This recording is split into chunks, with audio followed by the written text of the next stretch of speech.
Good day, all. So we're going to try something a little bit different rather than just stare at my ugly face while I talk into the camcorder for at least, well, this video, and I might end up doing it for the entire series.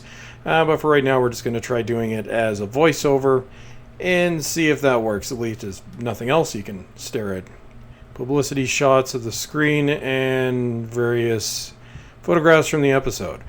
So, as the title would suggest, this is my review of Doctor Who the pilot.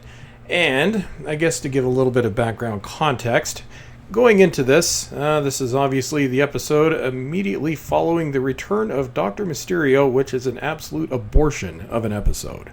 To be honest, I think that this may actually be the worst episode in the show's history, and frankly, I would rather watch season 24 on a loop rather than sit through this piece of excrement again ever.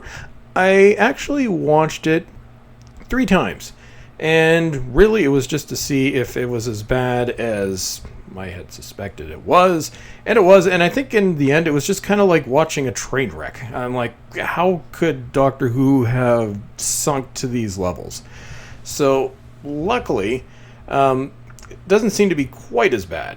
Now, my expectations on going into this, especially after what we saw with, well, said previous episode, was about as low as you could imagine. In fact, I had literally no excitement at all going into this episode. And my original plan was I figured I would just watch it, it would be awful, and then I would record a drunken rant. Unfortunately, after watching the episode itself, those plans kind of fell apart because I didn't entirely hate it. In fact, to be honest, it's not that bad an episode, relatively speaking, but I'm not going to say it's one of the greatest Doctor Who episodes. It definitely isn't. So, what we see is here we're doing the same plot that we saw a couple of years ago. If you remember back to the Snowman at this point, Doctor Who number 11, obviously his case Matt Smith, had decided to take himself out of the time-traveling game for a while and decided to live in a cloud. Well, in this case, rather than living in a cloud, Doctor number 12 is teaching at a university. I don't know, I'm sure they're interesting lectures. So, in some ways, this is... and it's actually been positioned as a fresh start for the show. In some ways, if we go back to Rose, here we're being reintroduced to the Doctor later in his timeline from the perspective of the incoming companion. But one thing really doesn't make any sense if this is supposed to be a fresh start for the show, because we're looking at the final season of a current Doctor and the final season of a current producer who, let's be honest, Stephen Moffat has pretty much run the show into the ground at this point. And frankly, I think the show would have been better had he left, well, at least 3 years ago. And as for the Doctor himself, so I've mentioned in previous videos that my own preference for the Doctor, at least this iteration, was season 8. I think in that case they got it right. It was supposed to be a darker interpretation of the Doctor, which I think we needed after 2 very light Doctors, generally speaking, back to back. But then in season 9 we saw Peter Capaldi basically playing Matt Smith, and unfortunately that type of character is not Capaldi's strength, and this became more and more clear as we got into the last 2 Christmas specials. Frankly, the special before Dr. Mysterio was not any better. But here, it's basically what we're seeing in terms of the Doctor's character is a mix between Season 8 and Season 9, where there is, there is the, I guess, the lightness to the character, but we have a little bit of the, I don't even know if I'd call it severity, but just we have a little bit of Season 8 poking out, which I think in some ways is a nice change, but I don't think it could have actually gotten much worse. And in case you're wondering what that noise is in the background, so people ahead of me, and I have no idea what they're doing up there. But anyways, so it was at least nice to see they're trying. Moffat is sort of trying to reinvent the Doctor. I'll take it if this is the best that we can get. And in terms of the character of Bill, I think this is actually a nice change for the Doctor, or for Doctor Who. And to be honest, I was expecting very little from this going in. I thought this character was going to be a disaster. But after we've seen the all-important Clara, who was positioned to be almost more important than the Doctor himself, and let's be honest, the rather often smug Amy, it was nice to see a character that was actually down to earth, and I think we got this with Bill. She's basically just a normal person stuck in the situation, which I think is something that the show needed, because we haven't seen this type of character since the David Tennant era. I'm thinking specifically of Donna, who I think was by far the strongest companion. I think not even just in New Who, but I think if we look at the series as a whole. And, I would have liked to have seen someone that could complement the Doctor like that, but if this is the closest we're going to get, then, well, I guess we could have done a lot worse. Now, in terms of the show itself, so this wasn't the usual overcomplicated Stephen Moffat plot, which I think absolutely everyone is sick of at this point. It's more of a simple story, and it's not, to be honest, the story seemed to be, it was almost just a side thing to the rest of the episode anyway. This really is kind of a re-origin story, attempt to reintroduce the Doctor again for the third time since the show came back. Kind of, Moffat already did this before also in the 11th hour, and it was to introduce a new companion, and I guess stylistically showing how the show has changed. But basically, once again, we're looking at a water creature, harkens back to Waters of Mars, which I think was a better episode. So we see this water-based ship thing that needed a human host and wanted someone to travel with it, and that's the basic gist of the story. Spoilers, but spoilers is in the title, so it's your own fault. And then eventually the Doctor takes it to the Magellan Dalek Time War, and now there's a baby screaming upstairs. I listen to that all the time too. But so he brings it back to the Magellan Dalek War, and to be honest, this is another one of the issues that I have with Moffat. More fan service. This really didn't need to be there.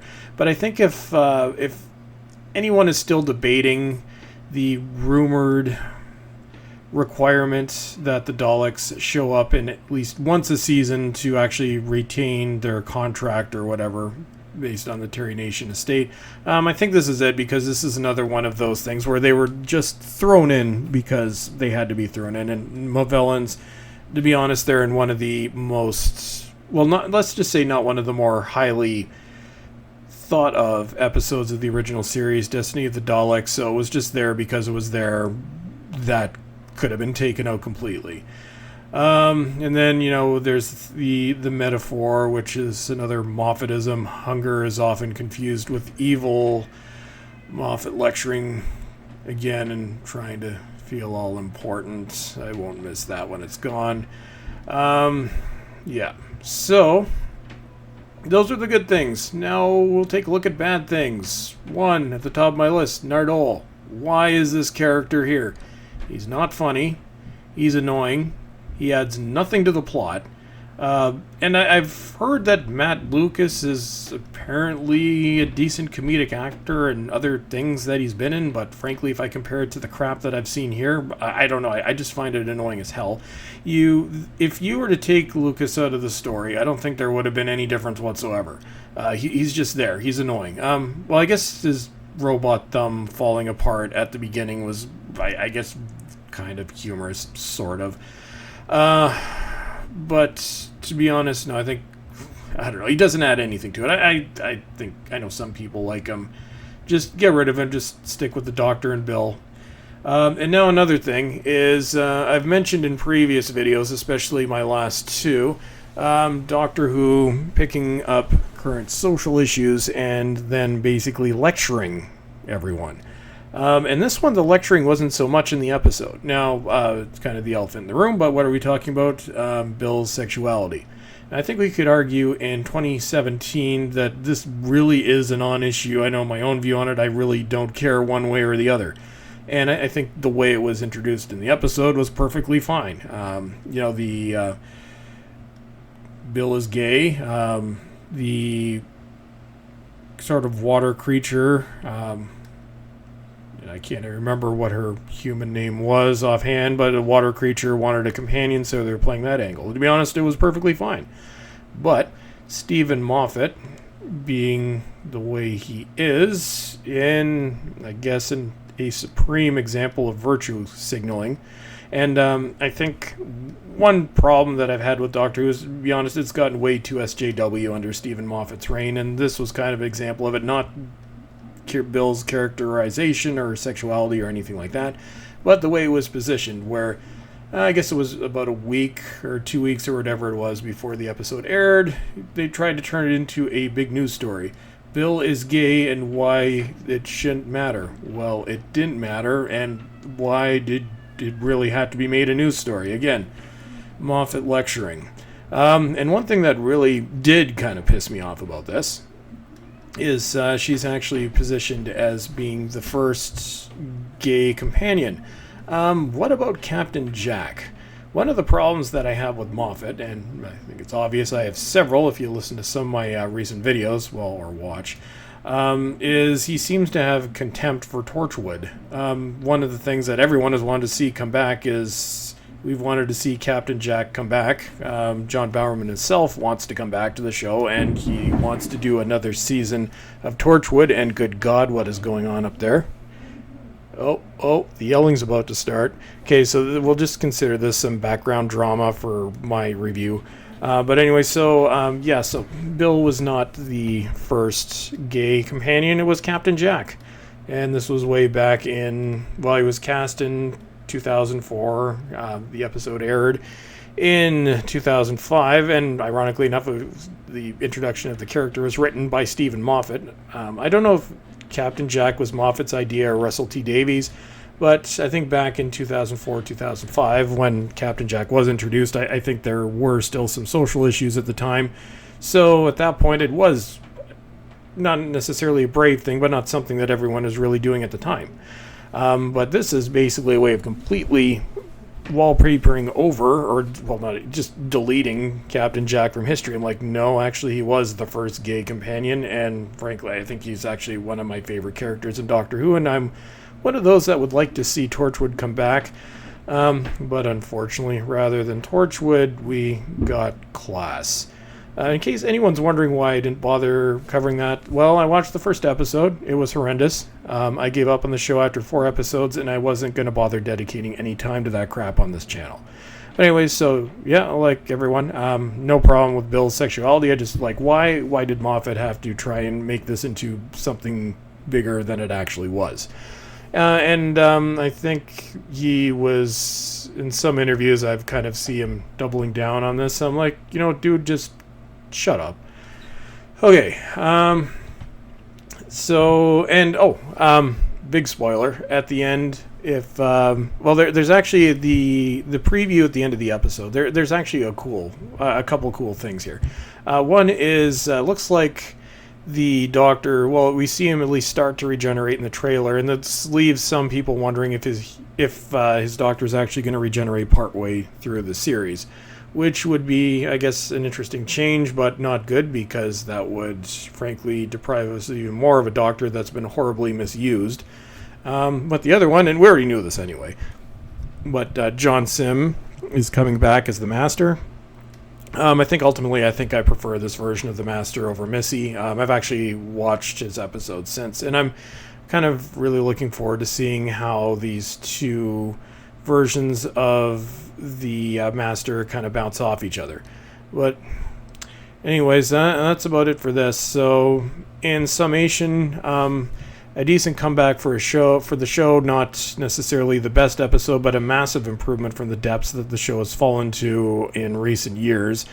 We'll have to see if it holds up, and like I said, I'm probably just going to do this series as voiceovers, but we'll see. Maybe I'll go back to the videos, who knows. But for right now, I'll call this the Doctor Who Review Podcast, because that's a very original title. So, with that, I don't know. I guess, should I do my out of 10 ratings? Yeah, I guess I'll do it again this year. I'll give this one a 7.5. Not great, but compared to before, massive improvement. So, as always, everyone, thank you all for watching, and have a great day.